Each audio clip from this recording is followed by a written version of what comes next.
ఉంది కూటమి ప్రభుత్వం పనితీరు మీకు ఎలా అనిపిస్తుంది? కూటమి ప్రభుత్వం అంటే అసలు ఏమీ బాగాలేదమ్మా.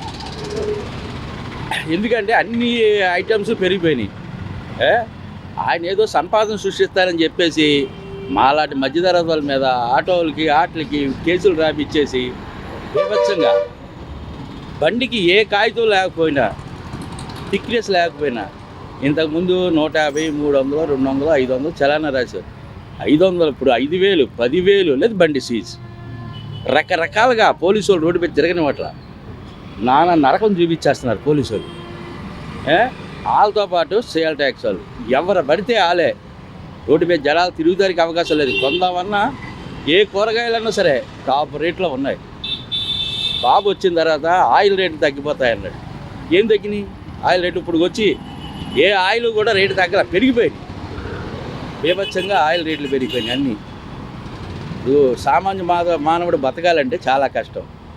ఈరోజు అమ్మఒడిలు కానీ ఇంకోటి వగేరా వగేరా కానీ ఏ పేద విద్యార్థులకు కానీ బీసీలకు కానీ ఓసీలకు కానీ ఎవరికి ఏమి 5 పైసలు లేదు, వెయ్యట్లా. బాగా డబ్బున్నవాడే బతకగలడే కానీ ఈ గవర్నమెంట్లోని ఈ కూటమి ప్రభుత్వంలోని ఎవడో బతకలేడు. ఈయన ప్రశ్నిస్తాను అంటున్నాడు. ఎవరో పవన్ కళ్యాణ్ ఏం ప్రశ్నించాడు?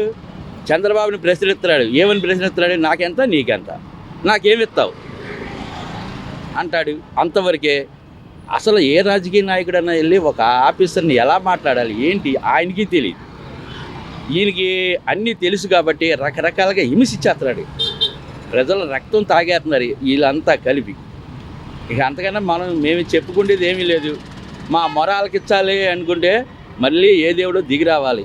దిగి వస్తేనే కానీ ఈ కూటమి పోతేనే కానీ మళ్ళీ జీవితాలు బాగుపడవు.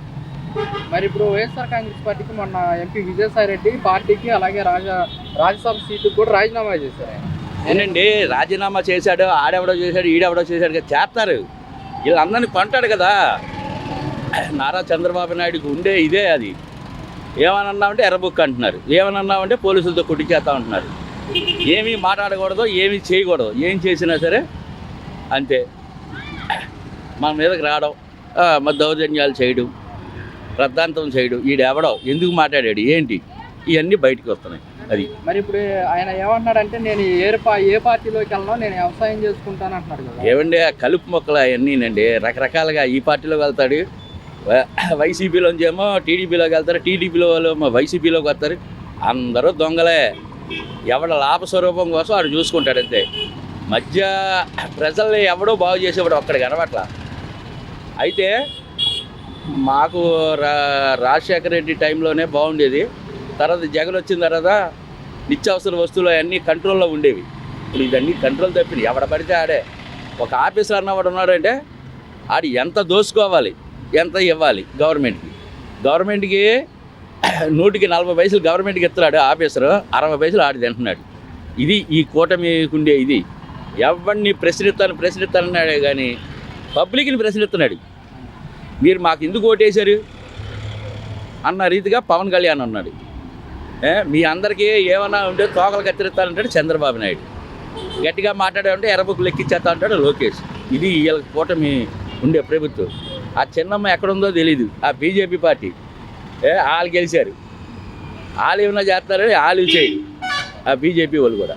అది మరి ఇప్పుడు కొంతమంది వైఎస్ఆర్ కాంగ్రెస్ పార్టీకి సంబంధించిన నాయకులు కానివ్వండి, కార్యకర్తలు కానివ్వండి అన్నమాట, పార్టీ కష్టకాలంలో ఉన్నప్పుడు ఇలా రాజీనామాలు చేయడం కరెక్ట్ కాదంటున్నారు. మీరే ఎవరు డబ్బు ఇస్తే ఆడు అడగాలి వెళ్ళిపోతున్నారు. పార్టీకి ఎవడు పాగులాడుతున్నాడు?